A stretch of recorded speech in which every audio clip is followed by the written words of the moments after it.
It should have been a showcase, a footballing carnival, but it turned into another indictment. One Manchester police officer became a victim of mob violence at its ugliest.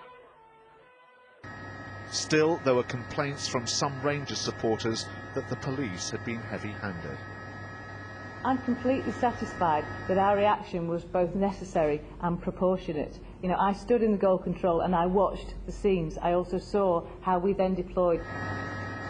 15 police officers were hurt. The injuries included a broken arm, a dislocated shoulder, cracked ribs and cuts that needed stitches.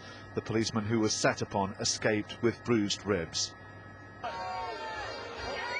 It had all started so well, with 150,000 Rangers fans pouring into a city that boasted a £25 million boost to its economy. Much of the money must have been spent on alcohol.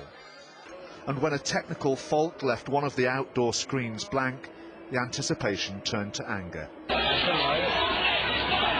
Mobile phone footage capturing the ensuing rampage.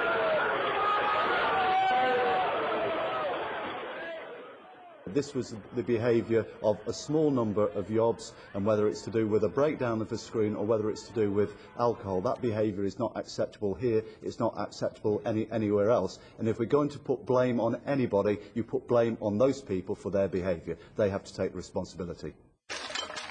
After the disorder came the attempts to get life back to normal. Well, several hours later, and they're still clearing away the mess. But it's quite clear that the event's wider impact will not be washed away quite so easily. Among the overwhelming majority of well-behaved fans, there was a sense of shame by association. Seen one guy get smashed over the face with a ball. It was just idiots, really. A couple of idiots just started fighting, and then people were getting fed up and they started throwing bottles and stuff. Many of the people who are involved probably don't attend Rangers games. But they've come, they thought they were coming for a party and they've got involved in something they shouldn't. The North West will certainly remember Rangers, but perhaps not in the way the Scots would have wished. Mike McCarthy, Sky News, Manchester.